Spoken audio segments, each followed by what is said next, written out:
Bismillahirrahmanirrahim. Assalamualaikum warahmatullahi wabarakatuh. Waalaikumsalam warahmatullahi wabarakatuh. Selamat pagi Bapak Ibu yang berbahagia. Pagi.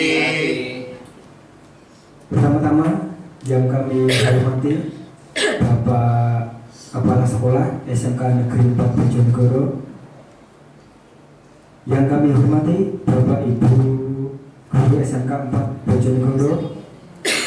Yang kami hormati Bapak Pemateri Sosialisasi Budaya Positif, yaitu Bapak Marianto SPD. Pertama-tama marilah kita panjatkan puji syukur kehadiran Allah Subhanahu wa Ta'ala atas curahan rahmat, hidayah dan karunia-Nya kita dapat berkumpul di tempat ini dalam keadaan sehat. Selawat serta salam semoga selalu tercurahkan kepada baginda Nabi Muhammad SAW, dan semoga kita kelak mendapatkan syafaatnya di yaumul akhir. Amin. Amin amin ya rabbal alamin. Pada hari ini, hari Senin tanggal 10 Juli 2024, kita akan mengikuti serangkaian acara seminar sosialisasi budaya positif ya, yang akan disampaikan oleh Bapak Marianto guna mewujudkan kemajuan pendidikan. Nah, izinkan saya untuk membacakan susunan acara pada pagi hari ini, yaitu yang pertama pembukaan, yang kedua doa, yang ketiga sambutan dari Bapak Kepala Sekolah, terus acara inti dan penutup. Sebelum memulai acara hari ini, mari kita berdoa terlebih dahulu agar acara pada hari ini dapat berjalan dengan lancar, hikmat, dan mendapatkan berkah. Berdoa menurut keyakinan yang masing-masing, dipersilahkan.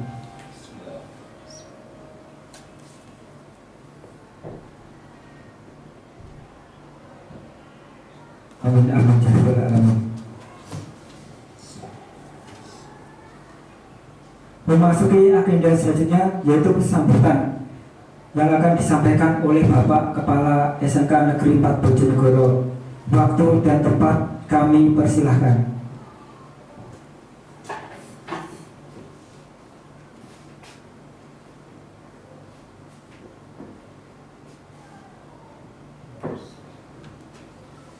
Terima kasih kepada Bapak Kepala Sekolah sudah menyampaikan sambutannya. Agenda selanjutnya adalah memasuki acara inti, yaitu pemaparan materi sekaligus diskusi yang akan disampaikan oleh Bapak Marianto SPD. Waktu dan tempat kami persilahkan.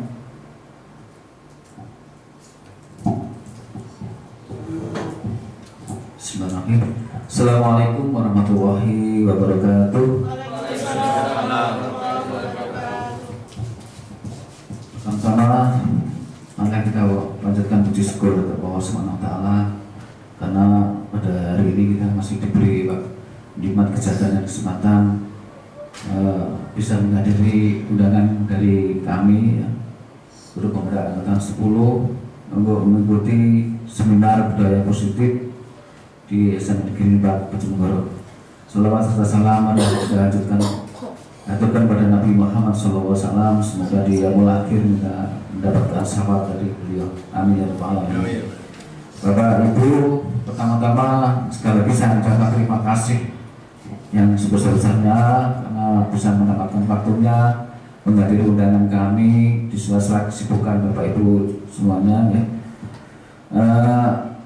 Bapak, saya akan menyampaikan terkait dengan materi budaya positif Bapak Ibu.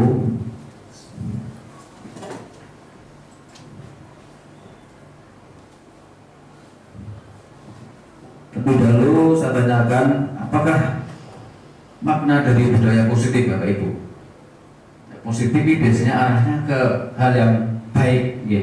Budaya positif, budaya yang baik. Terus apa makna dari budaya yang baik atau budaya positif itu? Ini penjelasannya. Budaya positif yang ada di sekolah yaitu nilai-nilai dan kebiasaan-kebiasaan di sekolah yang berpihak ya, pada peserta didik agar mereka dapat berkembang menjadi pribadi yang kritis, penuh hormat dan bertanggung jawab. Ya. Jadi pribadi yang kritis itu maksudnya ya pribadi yang siswa mampu menganalisis gitu ya terhadap permasalahan-permasalahan atau kejadian yang ada di sekolah, itu pribadi yang kritis ya. Terus penuh hormat, bukan berarti siswa terhadap gurunya itu hormat gerak, betul itu kan. Penuh hormat berarti ini pada intinya ke tingkah laku ya, sopan santun dengan bapak ibu guru gitu ya, itu penuh hormat. Kalau dalam Islam adalah berakhlakul karimah itu, oke. Itu oke. Terus yang kemudian adalah bertanggung jawab terhadap apa yang sudah ditugaskan oleh bapak ibu guru di sekolah, itu yang bertanggung jawab. Jadi budaya di sekolah itu adalah kebiasaan di sekolah yang beribadah pada peserta didik agar mereka dapat berkembang menjadi pribadi yang kritis, penuh hormat dan bertanggung jawab. Oke. Saya lanjutkan. Perubahan paradigma, nah, itu untuk menuju yang ke budaya rusdik itu perlu sudut pandang.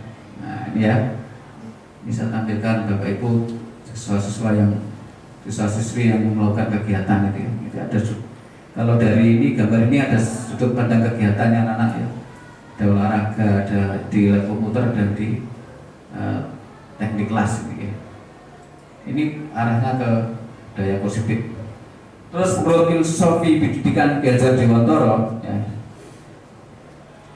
bukan tabula rasa. Ini siswa adalah bukan tabula rasa. Ini dibaratkan Bapak Ibu, kalau ada kertas yang kosong ya seperti ini kertas kosong itu, kalau sudah ada titik-titik atau konsep itu, kita sebagai guru harus bisa menebalkan dalam arti kita arahkan anak yang punya makna dan tujuan yang jelas. Kalau titik-titik itu kita arahkan hal yang negatif, maka siswa pun akan terprosok hal yang negatif.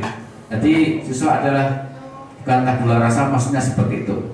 Itu masih bersih gitu ya, masih steril ya. Kemudian siswa semua anak terlahir dari bakatnya masing-masing. Ini kalau dibaratkan kayak saya misalnya kan, bakat saya di olahraga sejak kecil, maka terlihat saya akhirnya diarahkan oleh orang tua saya jadi guru olahraga, gitu ya. Kayak Pak Nasi itu kan bakatnya di Inggris bakatnya dari kecil, orang tuanya sudah tahu arahnya ke guru bahasa Inggris, gitu. Ya. Dan catur itu jawabannya. Jadi orang tua dari lahir mulai umur ya sampai 5 tahun itu sudah kelihatan nanti bakatnya ke arah mana, gitu ya. Terus Pak Johan itu kan kebetulan ibunya itu teman saya di sekolah, itu senangnya matematika, ibunya kan matematika, akhirnya diarahkan ke guru matematika, itu Pak Johan ya.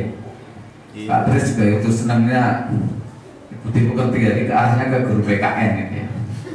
Jadi guru penuntun teladan siswa. Kemudian bukti pekerti ini juga arahnya ke akhlak ya, sopan santun terhadap gurunya. Dan tugas guru menuntut bakat tersebut agar anaknya tumbuh dengan selamat dan bahagia. Ini terkait dengan nomor 2 tadi, diarahkan ke bakat dan minatnya anak, biar anak itu nanti sukses dunia dan akhirat ya. Dan guru ibarat petani Bapak Ibu. Guru itu ibarat petani dan anak ibarat biji jagung. Nah, ini kalau misalnya tanaman ya, itu kalau ditanam dengan benih jagung yang bagus, baik, itu insya Allah akan jadi jagung yang berkualitas. Dan caranya gimana jagung yang berkualitas itu? Paling nggak Bapak, ya dari petani itu kan mesti dirawat, ya dikasih pupuk, disiram. Itu diberikan kalau kita juga gitu membimbing anak, mengajar anak juga seperti itu. Harus dikasih hal yang positif atau yang baik. Itu Bapak Ibu. Terus sebagai kodrat alam dan kodrat zaman, nah, dalam hal ini siswa kita arahkan sesuai dengan kodrat alam yang ada di sekolah kita, lingkungan sekolah kita gitu ya, dan sesuai dengan kodrat zaman. Maksudnya era sekarang dengan era dulu tentunya beda Bapak Ibu ya. Zaman saya sekolah dulu kan nggak ada HP itu apa ya, lebih banyak ke buku, ke manual kertas gitu ya. Dan sekarang ada teknologi, ada HP gitu ya, ada internet. Tentunya pembelajaran pun harus menyesuaikan dengan kodrat zaman sekarang. Itu jadi filosofi gajah dewantor seperti itu, harus menyesuaikan dengan kodrat alam dan kodrat zaman. Kemudian pembelajaran juga berpihak pada anak. Nah ini pembelajaran harus berpihak pada anak, karena selama ini kita mengajar tuh biasanya ke sentralistik, kita yang lebih dominan mengajar. Nah, kita mungkin ya paradigma kita coba, dan kita harus mindset kita ya, pola pikir kita harus kita ubah, harus berpihak pada anak. Jadi anak yang lebih aktif gitu ya. Itu ya. Saya lanjutkan lagi.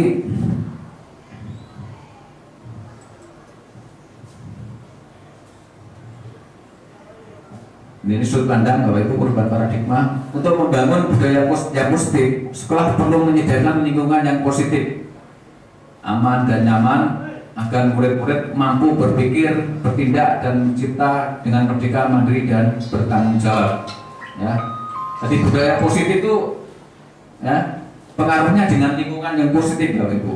Kalau lingkungannya sehat, ya, itu aman dan nyaman, insya Allah budaya positif akan tumbuh dan bisa berkembang, bisa diterapkan. Terus lazimnya disiplin itu dikaitkan dengan kontrol. Dalam ini kontrol guru dalam menghadapi murid.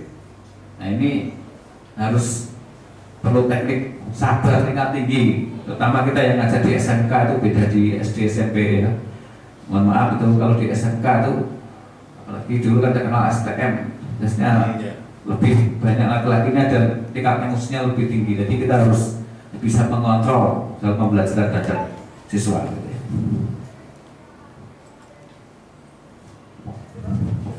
Perubahan paradigma dari kontrol, ilusi guru mengontrol murid. Ini tentunya ilusi kan semacam apa? Bayangan, ya. Bayangan kita mengontrol murid, guru mengontrol murid itu kayaknya sulit. Kalau tadi saya sampaikan, utama anak SMK itu mengontrol murid itu harus di teknik sabar yang tingkat tinggi ya. Utama kita ngajar dengan anak yang banyak laki-lakinya itu. Nah itu kita harus sudah membayangkan, guru harus bisa mengontrol murid. Nah, bayangan kita seperti itu, tapi kadang murid kan jelas untuk dikontrol gitu ya. Kemudian ilusi bahwa kritik dan cara membuat seorang bersalah dapat menguatkan karakter. Ya, bayangan bahwa kritik dan cara membuat orang merasa bersalah dapat menguatkan karakter. Dan ini pun tentunya belum tentu bisa menguatkan karakter, karena kadang yang kita kritik dan kita kasih saran belum tentu bisa menerima kritikan dan saran kita gitu ya. Terutama kadang kita memberi kritikan secara dengan cara yang intonasi itu pengaruh. Dengan halus, dengan lembut itu ada pengaruhnya dengan intonasi yang keras. Biasanya lebih diterima kritik dan saran yang lembut. Gitu ya. Gitu ya. Kemudian ilusi bahwa orang yang dewasa memiliki hak untuk memaksa. Ya ini juga ilusi yang keliru, Bang. Biasanya kalau itu senioritas dengan junioritas. Biasanya senior itu ya memiliki hak untuk maksa. Kalau sekolah-sekolah kejadian yang di kedinasan biasanya seperti itu. Senior itu lebih mendominasi, lebih berkuasa. Nah ini harus diluruskan seperti ini ya. Kemudian ilusi bahwa semua penguatan positif efektif dan bermanfaat. Ini kadang tantangannya dianggap ini nggak efektif dan bermanfaat. Ini tantangan yang di lapangan seperti itu. Lanjut. Dari itu ya ada perubahan paradigma, stimulus respon dan dari kontrol. Bisakah kita mengontrol seseorang? Misalnya seperti ini, kita mau coba mengubah orang agar berpandangan sama dengan kita. Ini kan sulit, ya kan? Kita mau mengubah orang agar sama dengan pendapat kita, itu kan kadang sulit gitu ya. Nah, dari kontrolnya adalah kita berusaha memahami pandangan orang lain tentang dunia, jadi secara umum gitu ya. Udah stimulus respon yang berikutnya, berperilaku buruk dilihat sebagai suatu kesalahan. Dari kontrolnya semua perilaku itu memiliki tujuan. Ya. Dan orang lain bisa mengontrol saya. Ya. Orang lain bisa mengontrol saya. Padahal ya, hanya Anda yang bisa mengontrol diri Anda gitu ya. Nanti orang lain itu kadang hanya mengingat tapi tidak bisa mengontrol. Kemudian saya bisa mengontrol orang lain. Ini dari kontrolnya adalah Anda tidak bisa mengontrol orang lain. Nah, ini ya, balikan dari yang tadi. Pemaksaan ada pada saat bujukan gagal. Ini harus perlu kolaborasi dan kesepakatan menciptakan pilihan-pilihan baru. Model berpikir menang atau kalah, model berpikir menang-menang. Bisa senangnya menang-menang ini, nggak mau kalah. Terus lanjut, apa makna disiplin? Ya. Mungkin Pak Tes bisa memberi pencerahan tentang apa itu makna disiplin. Oke Pak Tes. Baik, terima kasih kesempatan yang diberikan ke saya. Assalamualaikum warahmatullahi wabarakatuh. Waalaikumsalam warahmatullahi wabarakatuh. Kalau menurut saya, disiplin itu adalah suatu perilaku yang patuh terhadap peraturan. Jadi kita tidak melanggar atau tidak mencederai aturan yang ada. Jadi perilaku kita itu sesuai dengan aturan yang ada. Itu yang namanya disiplin. Tidak merugikan orang lain, tidak merugikan diri sendiri. Menurut saya itu makna disiplin itu. Terima kasih. Terima kasih, luar biasa untuk Pak Tes, tepuk tangan. Mungkin ada satu lagi dari ibu ya, untuk memberi tanggapan atau mungkin selanjutnya apa makna disiplin menurut pendapat Bapak, Bu atau Ibu sekarang ini. Untuk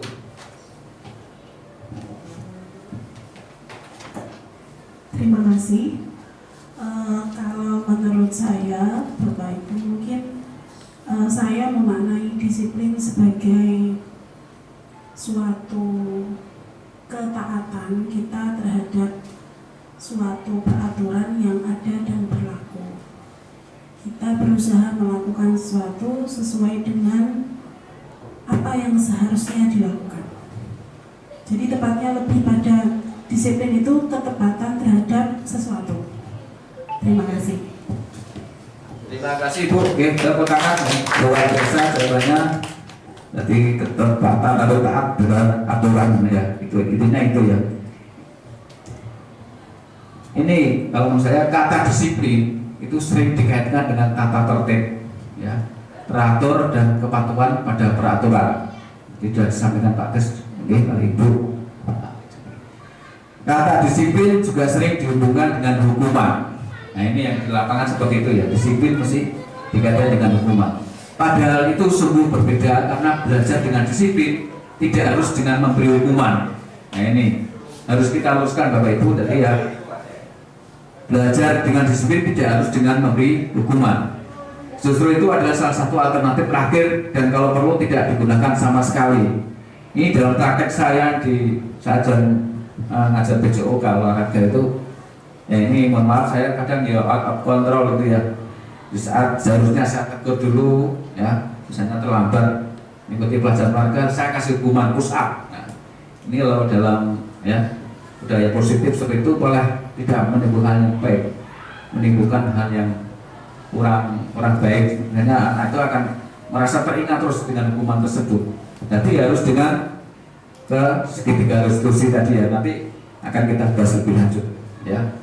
Jadi itu ya Bapak Ibu, jadi hukuman itu salah satu alternatif terakhir dan kalau perlu tidak digunakan sama sekali, terpaksa itu dan bolak-balik melakukan itu baru mungkin hukuman pun nggak boleh hukuman yang istilahnya yang tragis gitu ya, yang mengarah ke fisik yang membahayakan itu. Lanjut ke berikutnya adalah teori motivasi perilaku manusia ya. Untuk menghindari ketidaknyamanan atau hukuman, ini ada motivasi eksternal, internal dan internal ya. Apa yang akan terjadi ya apabila saya tidak melakukannya, termasuk motivasi eksternal untuk mendapatkan imbalan dari orang lain atau institusi. Ini inginnya mendapatkan imbalan atau selainnya pujian gitu ya, penghargaan dari orang lain. Ini adalah termasuk motivasi eksternal. Dan motivasi internal tujuan disiplin positif. Nah, ini untuk menghargai diri sendiri, menjadi insan sesuai harapan kita. Kalau dikalimatkan adalah saya akan menjadi orang yang seperti apa bila saya melakukannya. Nah, ini lebih mengenanya itu yang internal ini. Dan saya lanjutkan karena masalah keyakinan kelas, hukuman dan penghargaan. Mengapa tidak peraturan saja? Mengapa harus keyakinan kelas? Bapak Ibu, mengapa kita memiliki peraturan harus menggunakan helm mengendari kendaraan roda 2? Ini termasuk juga adalah peraturan Bapak Ibu. Mengapa kita memiliki peraturan 3M, menggunakan masker, mencuci tangan, menjaga jarak 1,5 meter? Terus mengapa kita memiliki peraturan yang harus datang tepat waktu pada saat mengikuti pelatihan atau pembelajaran? Bapak Ibu, untuk keyakinan kelas adalah nilai-nilai kebajikan atau prinsip, ya, prinsip universal yang disepakati bersama secara universal lepas dari latar belakang suku, negara, bahasa maupun agama.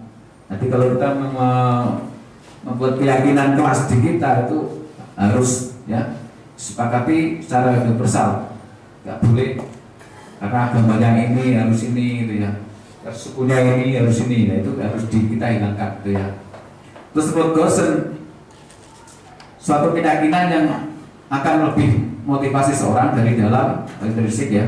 Seorang akan lebih bersemangat untuk menjalankan keyakinannya daripada hanya sekedar mengikuti serangkaian peraturan. Ya. Nanti keyakinan kelas itu biasanya siswa lebih senang melaksanakan daripada kalau di sini ada tata tertib sekolah. Ya. Nanti anak lebih cenderung menerapkan atau mempraktekkan keyakinan kelas yang sudah dibuat bersama-sama di kelas, gitu ya. Membutuhkan keyakinan kelas bersifat abstrak daripada peraturan yang lebih rinci dan konkret. Keyakinan kelas berupa pernyataan yang universal, pernyataan yang umum, gitu ya. Pernyataan keyakinan kelas senantiasa dibuat dalam bentuk positif. Keyakinan kelas hendaknya tidak terlalu banyak sehingga mudah diingat dan dipahami. Kalimatnya jangan terlalu panjang, Bapak Ibu. Semua warga kelas sebenarnya ikut berkontribusi dalam membuat kegiatan kelas lewat curah pendapat. Ini melibatkan semua warga kelas, ya. Bersedia meninjau kembali keyakinan kelas dari waktu ke waktu. Maksudnya kalau misalnya ada yang perlu diubah, nah itu perlu dibuat lagi keyakinan kelas, ya. Ini terlalu kurang pas ini, ya. Itu bisa dibuat lagi, ya. Dan tidak seperti kitab suci harus dilaksanakan, bisa diamandemen lah bahasanya gitu kalau undang-undang, gitu ya.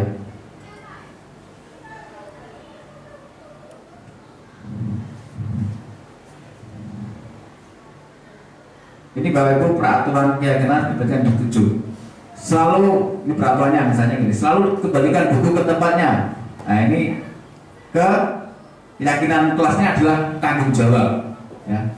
Selalu kembalikan buku ke tempatnya. Keyakinan yang dibuat adalah singkat saja tanggung jawab. Itu sudah meliputi kembalikan buku. Oke.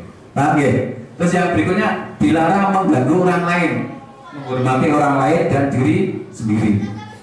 Terus hadir di sekolah 15 menit sebelum pembelajaran dimulai. Ini menghormati orang lain, yang disiplin, ya, komitmen pada tujuan. Terus dilarang melakukan kekerasan, ya. Itu termasuk keyakinan keselamatan, menghormati orang lain. Dilarang menggunakan narkoba. Itu keyakinan yang kelas yang dibuat adalah kesehatan, ya. Bisa hidup sehat, itu juga bisa, ya. Bergantian atau menunggu giliran, itu termasuk menghormati orang lain atau kesabaran, harus sabar juga bisa, seperti itu kalimatnya. Gunakan masker, itu terkait dengan kesehatan, keselamatan.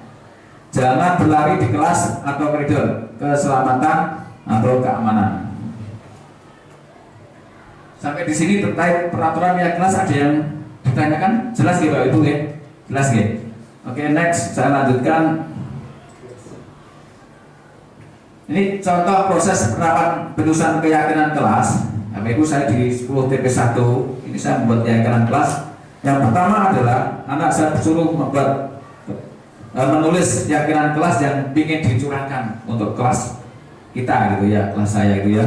Ini saya bagi kertas seperti ini, ditulis. Kemudian tiap anak yang sudah membuat keyakinan kelas saya suruh menempelkan di depan. Kemudian selesai saya bacakan, ya, ini saya bacakan semua. Terus akhirnya saya ringkas yang lebih simpel. Ini fotonya kok enggak muncul, belum ada rupanya. Ini ya Bapak Ibu, akan saya bacakan keyakinan kelas di kelas saya ini. Ada yang menggelitik, aneh gitu ya. Tapi nanti jangan seperti itu nanti kalau membuat kelas.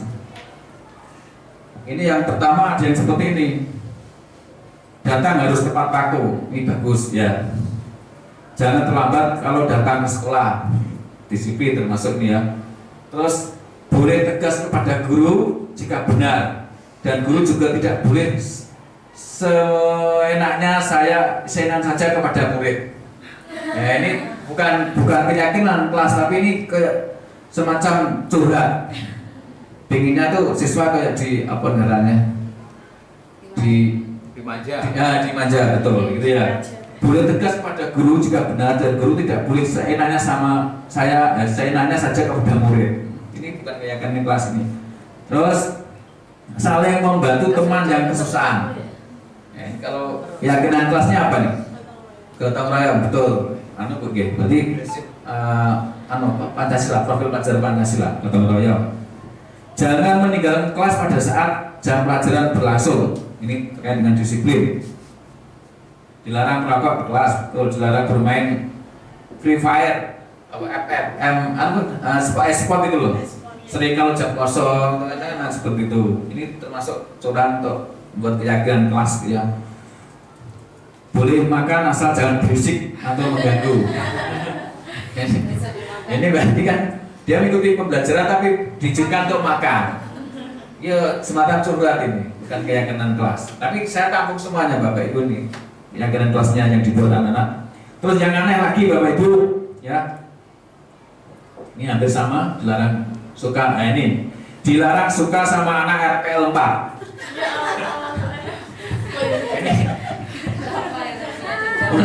Ini usia-usia anak-anak ini kan sebenarnya bahasanya mulai tumbuh-tumbuh benih-benih cinta gitu. Jadi dicurahkan di sini mungkin ada persaingan mungkin. Kan saya kan banyak anak laki-lakinya gitu.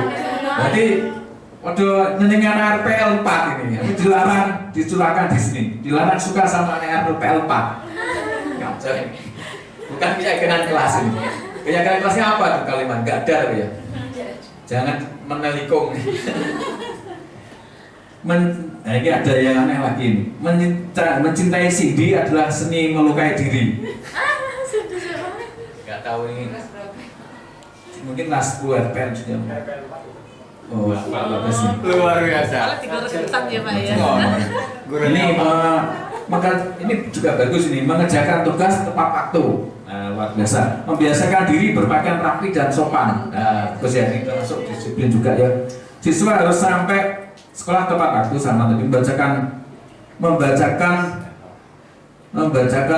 untuk selalu bersih. Membiasakan kelas selalu bersih. Nah, luar biasa ini, bagus ini. Kemarin saya arahkan untuk sebebas mungkin menulis ini, tapi terhadap intinya ke keyakinan kelas yang bisa disepakati untuk kelas kita gitu.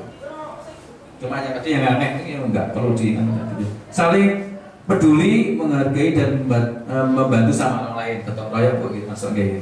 Bekerja sama menjaga kebersihan kelas. Nah, dari ini yang aneh hanya 3 tadi saya bacakan.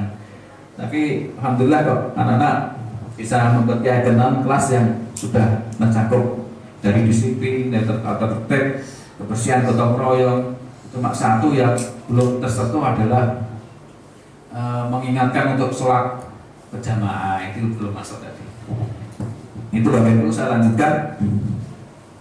Mungkin ada yang ditanggapi tentang keyakinan kelas yang saya buat. Yes, nanti bisa kalau nanti bisa diterapkan ya membuat keyakinan kelas. Kemudian saya lanjutkan dihukum oleh penghargaan ini. Terkait dengan penghargaan Bapak Ibu, penghargaan itu pengaruhnya di jangka pendek dan jangka panjang. Maksudnya penghargaan itu biasanya nggak awet gitu ya. Belum tentu seterusnya akan diberi penghargaan. Kemudian penghargaan itu bisa menghukum, ya, jadi beban. Ya, kemudian penghargaan mengurangi ketepatan. Bisa saja penghargaan itu tidak tepat untuk diberikan pada seseorang yang ada protes. Gak pasti misalnya saya, nah itu biasanya seperti itu. Penghargaan tidak efektif. Ya. Penghargaan merusak hubungan. Nah, ini kadang bisa merusak hubungan. Misalnya saya Pak Pres itu bersaing. Ternyata yang diberi Pak Pres, saya mungkin Pak Pres DKI aku enggak. Akhirnya sama-sama saya sama Pak Pres akhirnya setelahnya bisa jaga jarak, iso satu-satuan gitu ya. Jadi penghargaan bisa merusak hubungan Bapak Ibu. Nah, lanjutkan tindakan guru. Ini Bapak Guru, ini ada hukuman atau konsekuensi. Kalau Bapak Ibu nanti ada tugas dari saya, hanya menulis ini hukuman atau konsekuensi. Oke, silakan ditulis. Ini ada berapa nomor? 1, 2, 3, 4, 5, 6, 7. 7 ya? 1, 2, 3, 4, 5, 6, 7. Hanya nanti mengisi hukuman atau konsekuensi. Ya. Nanti saya bantu membacanya. Ini ada kertas nih. Silakan. Gak usah ditulis nama nggak Bapak? Tulis nama Pak? Tulis nama. Gak usah ya? Susah. Gak maksudnya dibuat apa? Gak usah. Ini Bu. Gak usah, Pak. Udah ya. Saya kasih waktu 5 detik. 5 detik. Nah, ini yang pertama itu yang pertama ya, mencatat 100 kali di dalam buku kalimat. Saya tidak akan terlambat lagi karena terlambat sekolah. Nah, ini termasuk hukuman atau konsekuensi. Ini silakan nomor 1 diisi apa? Lanjut yang nomor 2.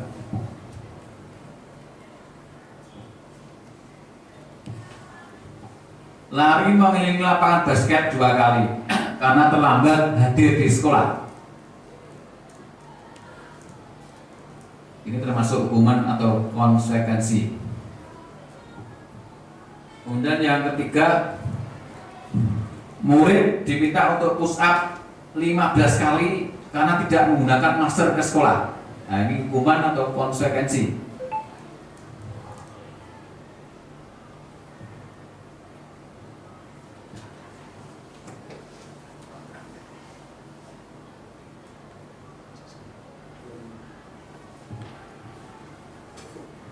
Terus menggantikan kertas tugas teman yang telah dicoret-coret.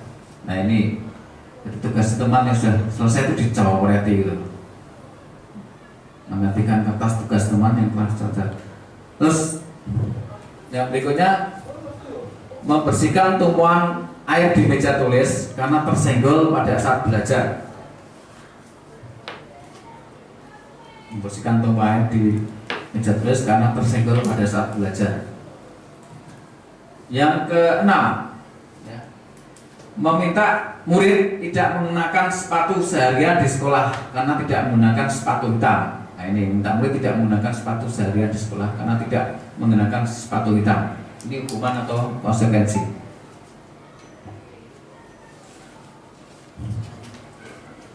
Yang ketujuh terakhir, lari mengelilingi lapangan basket 2 kali karena terlambat 10 menit untuk pelajaran PJOK. Nah, ini pelajaran PJOK. Ini pulpen kalau ada. Ampun Bapak Ibu, dereng.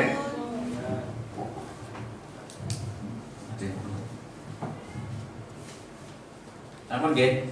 Coba Bapak Ibu bisa dilihat jawabannya sendiri nggih. Kita yang nomor pertama adalah mencatat 100 kali di dalam buku kalimat. Saya tidak akan terlambat lagi karena terlambat ke sekolah. Ini hukuman atau konsekuensi Bapak Ibu? Hukuman. Coba kita lihat. Hukuman. Semuanya hukuman nggih? Nggih. Kalau salah nggak apa-apa, nggak ada. Nggih, Pak. Nanti. Hukuman nggih. Alhamdulillah bener, Pak. Oke, 100 penaji. Nggih. Terus kemudian lari mengelilingi lapangan basket 2 kali karena terlambat hadir di sekolah. Ini termasuk hukuman. Ini pernah saya lakukan nih, jujur aja. Ada yang itu terlambat keliling, ya. Ini memang nggak boleh dilakukan oleh guru ya.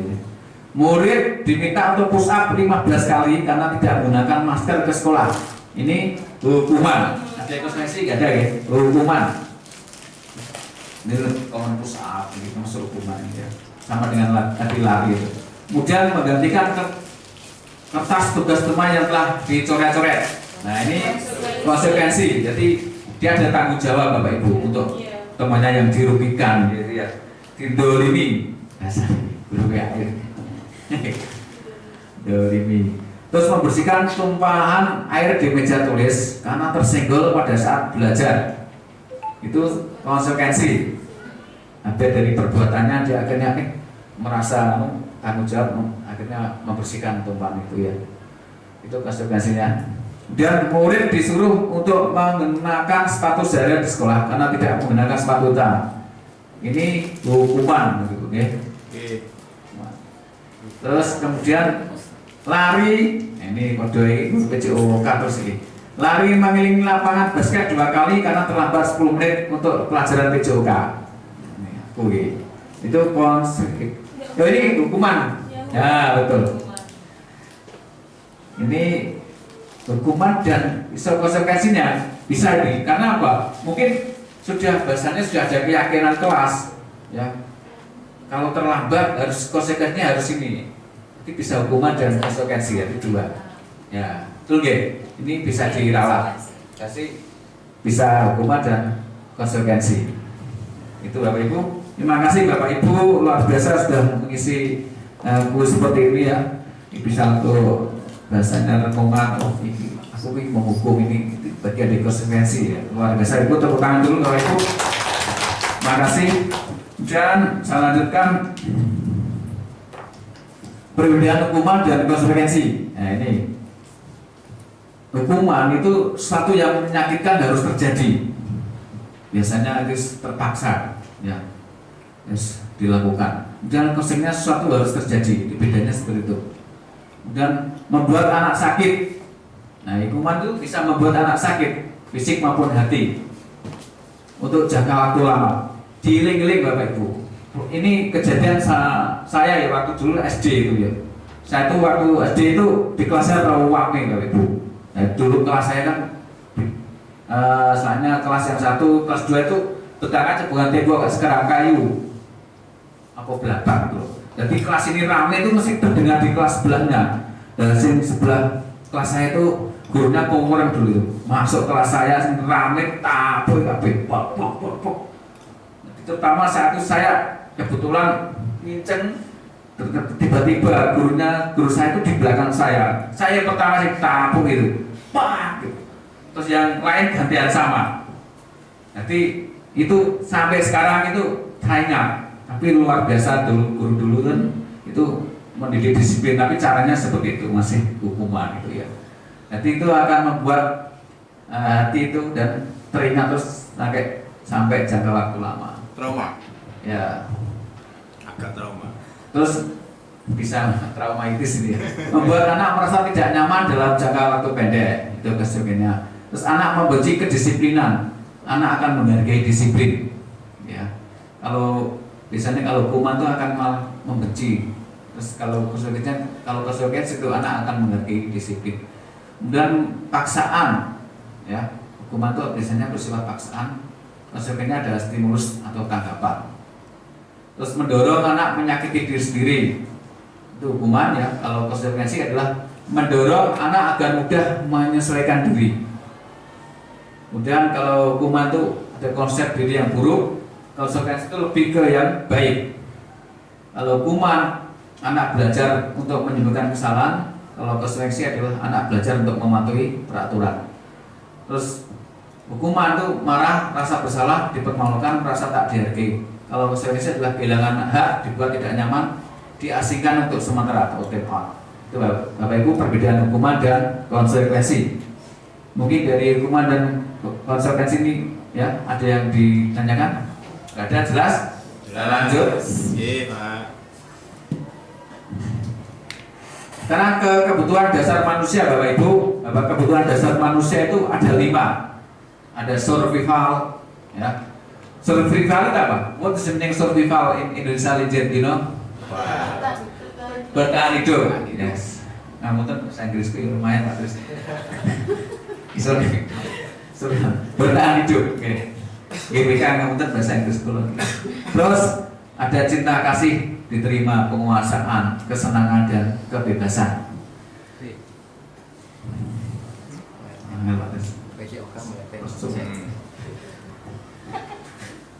Ini ada satu cerita Bapak Ibu. Ibu Ani guru kelas 5 di SD Pelita Hati sedang bingung menghadapi ulah salah satu murid di kelasnya. Namanya Agus. Beberapa anak telah datang dan mengeluhkan Agus yang sering kali meminta bekal makan siang mereka dengan paksa. Jadi Agus ini itu gak punya bekal, maka terus menjadi koncone gitu, maksudnya gitu. Jika Anda menghadapi situasi seperti Bu Ani, ya apa yang Anda lakukan? Menurut Anda kira-kira apa alasan Agus melakukan hal itu? Kalau terkait dengan ya, ada survival, belonging, kekuasaan. Kalau kita kaitkan dengan back dulu ya, kebutuhan dasar manusia dari cerita itu apakah sudah menjiwai dari 5 itu? Nah, bisa direnungkan. Itu termasuk kalau cerita ini apakah bertahan hidup ada masuk di cerita ini? Terus belonging, kekuasaan, koridor kasih sayang, gitu ya, kebebasan. Nah, ada ya Bapak ya? Coba kita lihat dalam konteks penerapan disiplin positif. Ibu Ani sebaiknya mencari tahu alasan Agus melakukan tindakan tersebut agar mengetahui kebutuhan mana yang sedang berusaha dipenuhi Agus. Itu pertama, dialog seawalnya seperti itu. Apabila jawaban Agus karena ia lapar dan orang tuanya tidak membawakan bekal makan siang, itu adalah termasuk kebutuhan bertahan hidup. Masuk itu ya, masuk kebutuhan bertahan hidup. Kemudian apabila jawaban Agus karena ia senang temannya jadi memperhatikan dia, ya, intinya butuh perhatian. Kebutuhannya adalah cinta, kasih, sayang. Ini masuk kebutuhan untuk diterima. Dan apabila jawaban Agus adalah dia merasa hebat karena temannya jadi takut dan menuruti keinginannya, maka termasuk kebutuhan penguasaan atau kemampuan. Ya, dia kan merasa hebat, ya, kudu manut, ya, gitu ya. Jadi takut, jadi menakut-nakuti temannya yang lain. Apabila jawaban Agus karena dia merasa bosan dengan bekal yang dibawakan ibunya karena selalu membawa bekal yang sama, maka kebutuhannya adalah kebebasan, kebutuhan akan pilihan. Ini ya, ada kebebasan juga ini ya. Kemudian apabila jawaban Agus adalah karena iseng saja dan dia menikmati ekspresi wajah temannya yang kesal karena diambil uangnya, maka adalah kebutuhan kesenangan. Itu Bapak tadi 5 manusia itu muncul di sini ya, semuanya 5 itu ya. Itu yang dilakukan oleh Agus. Oke Bapak Ibu, ada yang ditanyakan?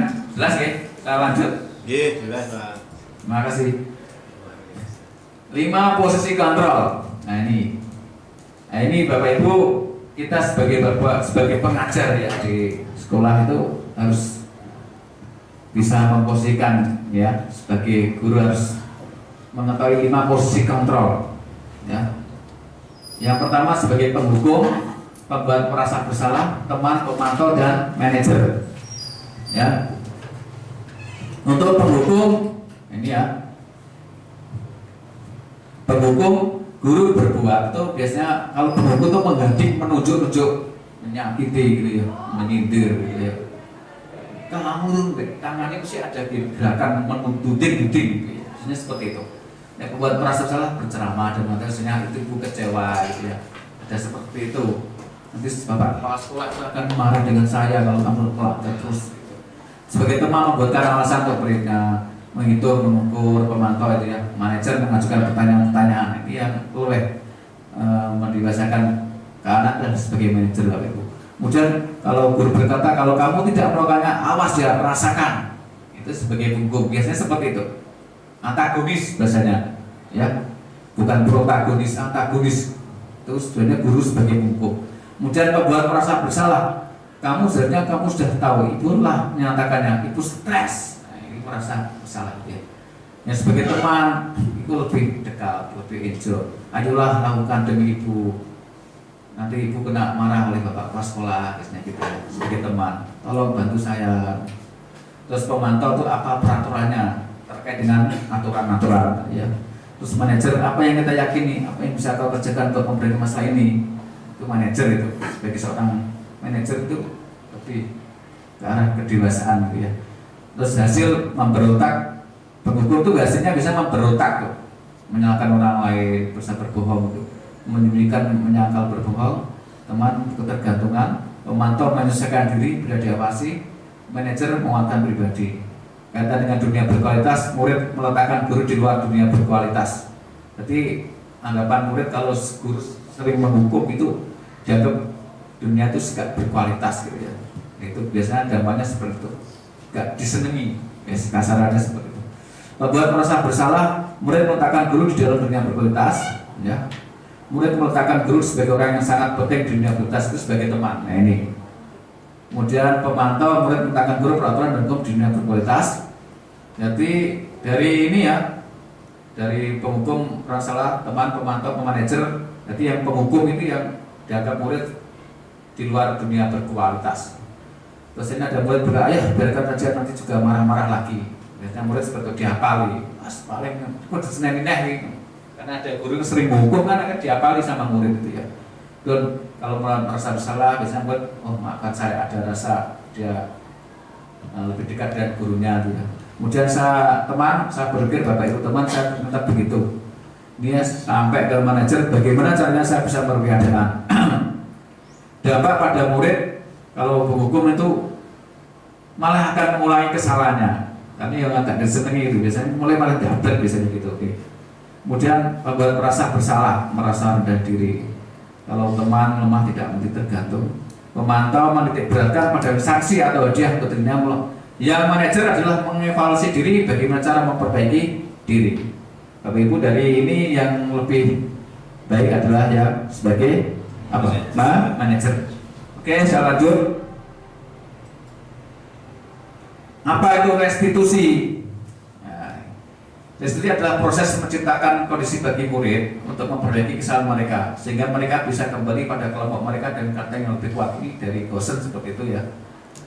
Nanti kalau ada permasalahan dengan siswa itu ya harus diselesaikan dengan yang baik, dengan misalnya diagnosa dulu apa kesalahannya gitu ya. Seperti itu Bapak Ibu. Itu Gosen. Terus ciri-ciri restitusi. Nah ini ciri-cirinya adalah bukan untuk menebus kesalahan, namun untuk belajar dari kesalahan. Ini penting ini ya Bapak Ibu. Jadi bukan untuk menebus kesalahan, namun untuk belajar dari kesalahan. Terus kedua memperbaiki hubungan. Itu malah dengan restitusi malah hubungannya semakin baik gitu. Terus tawaran. Ada bukan pemaksaan gitu ya. Restitusi menuntun untuk melihat ke dalam diri. Restitusi mencari kebutuhan dasar yang mendasari tindakan. Restitusi diri adalah cara yang paling baik untuk memperbaiki diri. Restitusi fokus pada karakter bukan tindakan. Nah ini jadi lebih ke karakternya gitu ya. Restitusi fokus pada solusi, pada pemecahannya. Restitusi membalikan murid yang berusaha pada kelompoknya. Next. Nah ini Bapak Ibu, kita kalau mengalami misalnya apa ya, saat kita mengajar di kelas kita itu ada siswa yang melakukan kesalahan itu jangan tadi ya, jangan kita melakukan tindakan hukuman, tapi harus ada tindakan segitiga restitusi ya. Segitiga restitusi itu ada 3 itu, menstabilkan identitas. Setiap orang pasti pernah melakukan kesalahan. Nah itu kalimatnya seperti itu. Kamu bukan satu-satunya yang pernah melakukan ini. Itu pertama adalah menstabilkan identitas. Kemudian validasi tindakan yang salah. Adakah cara yang lebih efektif untuk mendapatkan apa yang kamu butuhkan? Terus kamu tentu punya alasan mengapa melakukan itu. Terus yang berikutnya tindakannya menanyakan keyakinan kelas yang bisa dibuat itu ya. Nilai-nilai apa yang telah kita sepakati? Kamu ingin menjadi orang seperti apa? Ini Bapak Ibu yang harus disampaikan untuk menyelesaikan masalah dengan siswa itu ya. Ini ada contoh Bapak Ibu untuk segitiga restitusi, misalnya menstabilkan identitas ada dalam ini. Berbuat salah itu tidak apa-apa, yaitu untuk menstabilkan identitas dulu. Tidak ada manusia yang sempurna. Tadi ke guru BAI itu manusia tempatnya salah dan gelap itu. Jadi kamu harus enggak tahu kesalahanmu. Nanti kita bahasanya gali dulu, kita explore kesalahan anak. Jadi misalnya jangan dimarahi langsung gitu ya. Kemudian validasi tindakan yang salah. Ini contoh kalimatnya, kamu pasti punya alasan mengapa melakukan hal tersebut, ya. Terus ya bisa terlihat kamu merasa bangga dari hasil yang kamu dapatkan, tapi ada hal yang jadinya merugikan untuk orang lain. Untuk menanyakan keyakinan kelas yang dilanggar Bapak Ibu itu, tanyanya adalah apa keyakinan kelas yang kita percayai? Keyakinan apa yang belum kamu tunjukkan? Apakah tindakanmu mencerminkan keyakinan kelas tersebut? Nah, ini bisa dibuat untuk menyelesaikan segitiga restitusi Bapak Ibu. Terus yang berikutnya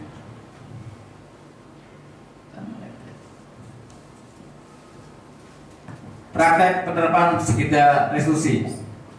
Ini saya sudah membuat video Bapak Ibu segitiga restitusi. Ini kejadian yang sesungguhnya terjadi, Bapak Ibu.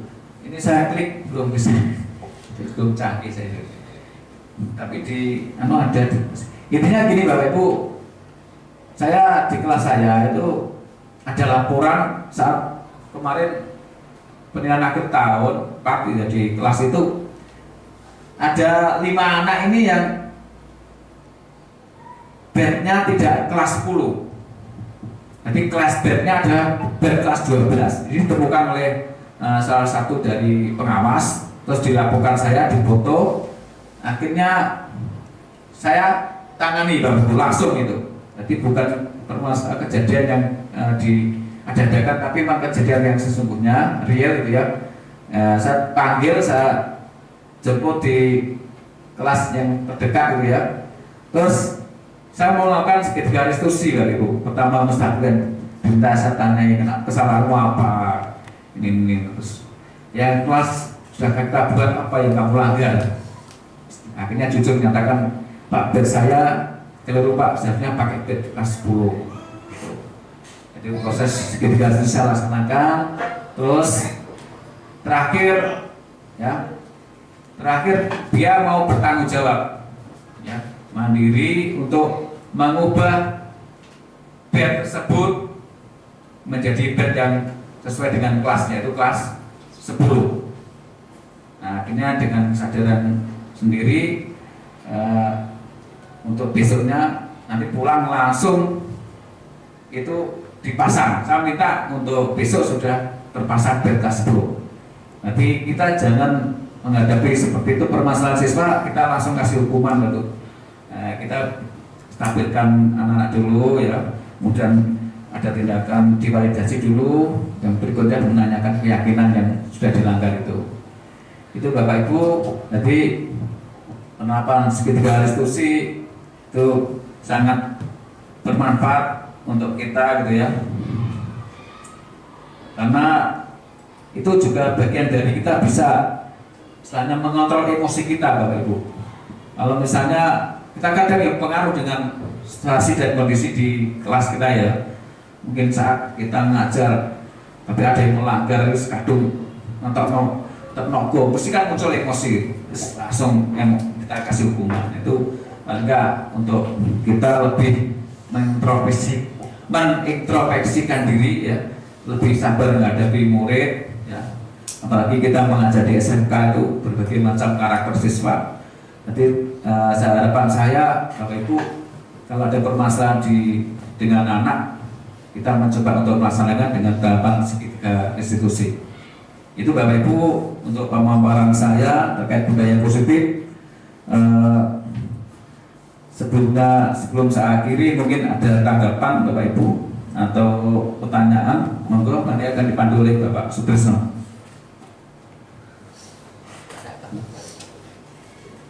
Baik, Bapak Ibu, apakah ada pertanyaan maupun tanggapan dari apa yang dipaparkan Pak Marianta? Iya, monggo.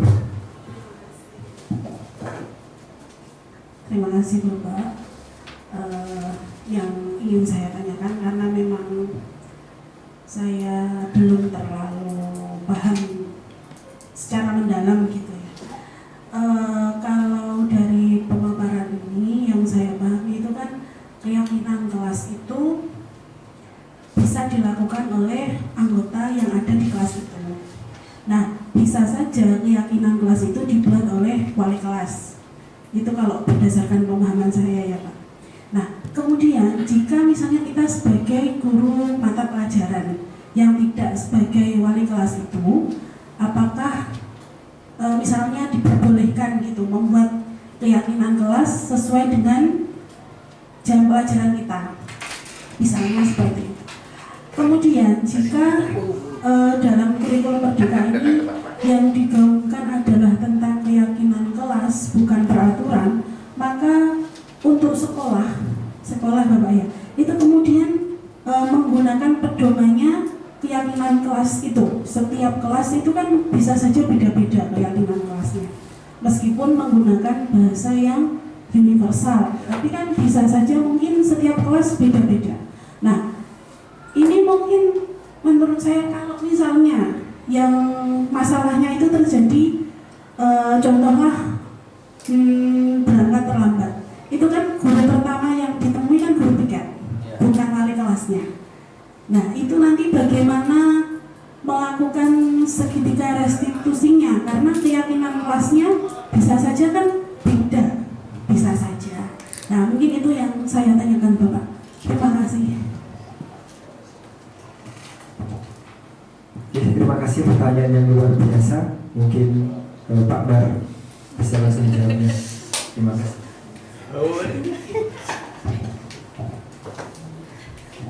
Terima kasih Bu ya, tadi membuat pertanyaan terkait dengan keyakinan kelas Bapak Ibu. Mungkin saya perjelas lagi bahwa keyakinan kelas itu beda dengan tata tertib sekolah Bapak Ibu.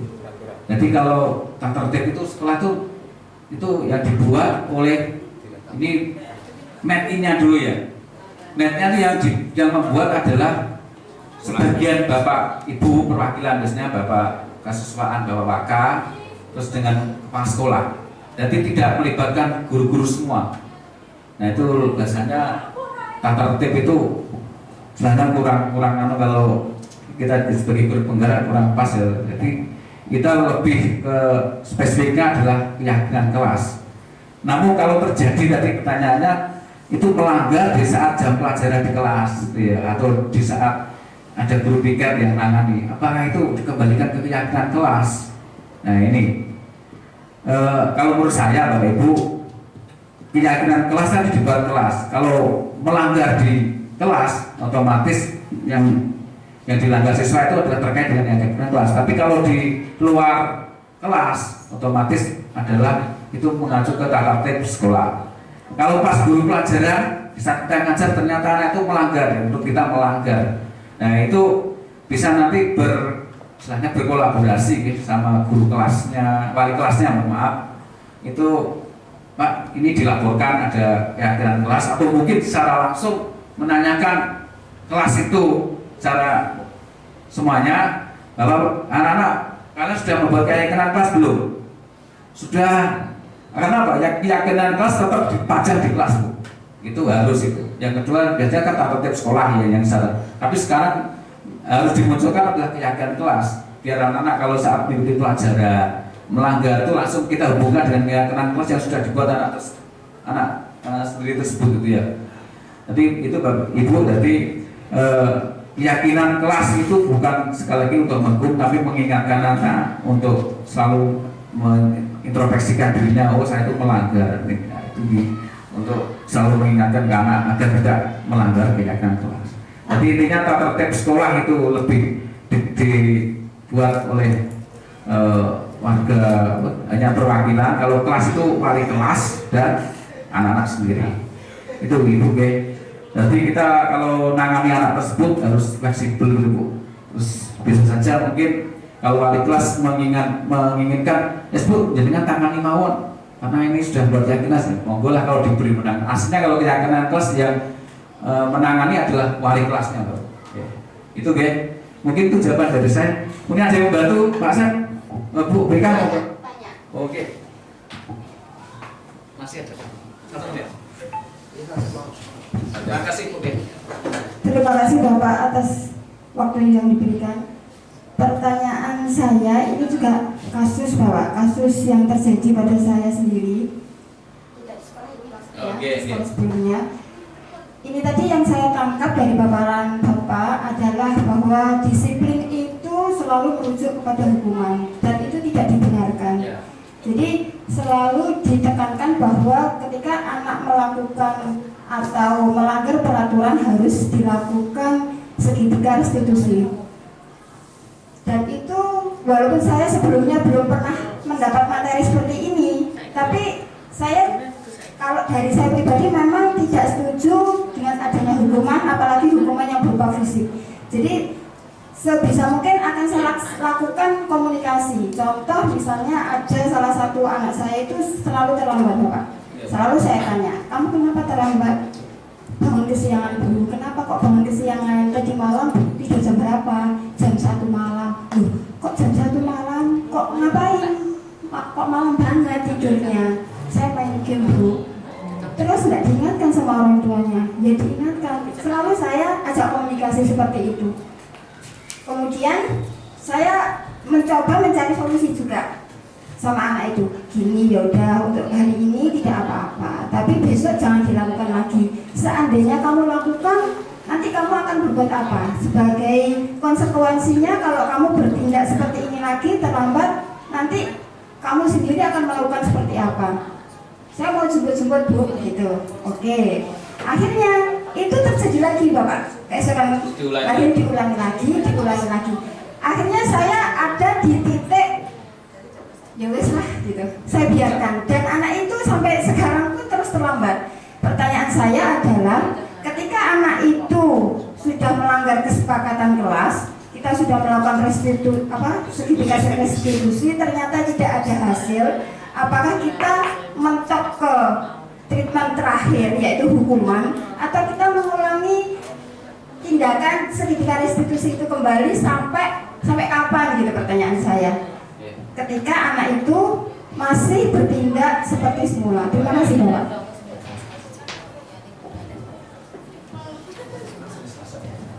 Terima kasih Bu Ika, luar biasa pertanyaannya Bu Ika ini. Bu Ika termasuk ini guru yang tingkat kesabarannya luar biasa, sangat tinggi karena masih sabar menangani anak yang mengulangi berkali-kali dia. Memang fenomena sekarang anak itu kan adanya kafe itu sangat berdampak buruk ya. Misalnya kalau di sekolah itu pelajarannya selesai pulang pagi ya, jam berapa, mesti nggak pulang, langsung ke kafe janjian, akhirnya main game, dilanjutkan sampai malam. Makanya dampaknya kan kalau datang ke sekolah sering terlambat, ya itu ya. Nanti mereka sudah melakukan segitiga restitusi Bu, sudah bagus itu ya. Tapi karena anaknya berandul ya, mengulangi terus, apakah itu perlu diulangi lagi restitusi? Apa ada treatment terakhir kita menghukum? Kalau kita menerima pelajaran ini Bapak Ibu, kita kita menghindari hukuman. Kalau menurut saya tindakan saya adalah memanggil orang tua ya dari anak tersebut, kita panggil di ruang BK ya dengan wali kelas, dengan guru wali kelas, guru pelajaran dan guru BK dan kesiswaan dampak ya. Menangani anak yang bermasalah seperti itu. Ya, kita cari permasalahannya ya, kita eksplor ke orang tuanya, kenapa kok terlambat sampai gini-gini ya. Dan itu mungkin orang tua akan menceritakan, oh ternyata ini itu. Jadi kita harus tahu latar belakang keluarganya dulu, dialogsanya seperti itu. Dan terakhir mungkin kalau sudah didatangkan orang tua, itu ada surat pernyataan. Kalau memang itu misalnya masih diulang lagi dengan surat pernyataan, dibuat bermetre akan dikeluarkan dari sekolah. Itu aslinya warning Bu, itu peringatan. Seperti itu dulu. Itu langkah-langkah yang menurut saya seperti itu. Jadi jangan kita kasih hukuman, tapi panggil orang tuanya dulu, kita arahkan di ruang konseling BK, kita tangani bareng-bareng. Kalau kita mengulangi lagi ke tindakan segitiga restitusi dari awal, itu membuat waktu dan energi kita juga ya sahnya ya, misalnya ya lumayan Bu ya, kembali terus gitu bahasanya gitu ya. Itu Ibu Kak yang mungkin solusinya, mungkin dari teman-teman yang lain bisa memberikan pemecahan Pak Sep ya, bisa membantu mencerahkan lagi.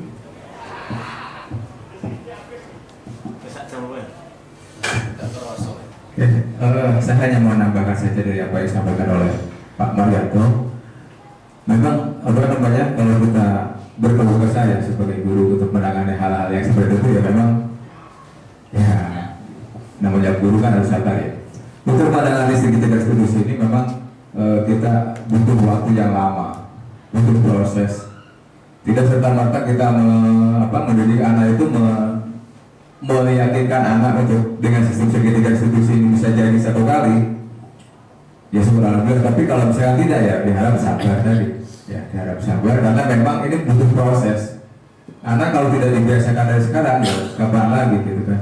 Nah makanya ini menurut saya kita butuh waktu untuk anak itu bisa patuh terhadap apa yang sudah kita yakini bahwa anak ini akan mematuhi tata tertib yang sudah kita temukan. Mungkin itu saja Bu. Terima kasih. Terima kasih Pak Asep atas tambahannya, luar biasa. Beri aplaus buat Pak Mardianto ya. Pemaparannya luar biasa dari penanya tadi, Bu Ika dan Bu Sita, Bu Nina, dan dari Pak Asep. Iya, sudah puas ya atas jawabannya dari Pak Mardianto dan tambahan dari Pak Asep. Terima kasih. Terima kasih Pak Mardianto sudah memaparkan materi sangat jelas ya, dan juga komunikatif, interaktif juga ya. Jadi saya akan menyimpulkan kegiatan hari ini yaitu untuk menciptakan atau membangun lingkungan yang positif, aman dan nyaman, serta murid yang bertanggung jawab. Diperlukan budaya positif ya, yaitu disiplin. Terus tadi ada mempelajari teori motivasi perilaku manusia, internal eksternal. Terus peraturan kelas atau keyakinan kelas, kebutuhan dasar manusia, 5 posisi kontrol, dan segitiga restitusi yang ada 3 tahapan, yaitu menstabilkan identitas, validasi tindakan yang salah, dan menanyakan keyakinan. Semoga dengan terselenggarakannya kegiatan ini dapat membangun instansi SMK 4 tambah baik lagi, amin, dan menciptakan peserta didik yang berkarakter, yang sesuai dengan profil belajar Pancasila. Baiklah Bapak Ibu yang terhormat, kini telah sampailah kita di penghujung acara. Semoga ilmu yang kita dapatkan pada hari ini bisa membawa berkah dan menjadi jalan kebaikan untuk kita semuanya. Amin. Saya yang bertugas sebagai pembawa acara mengucapkan terima kasih atas kehadirannya panjenengan dan mengikuti acara hari ini awal sampai akhir. Selanjutnya kami mohon maaf atas segala salah kata atau perbuatan. Selamat siang, salam sejahtera. Wassalamualaikum warahmatullahi wabarakatuh.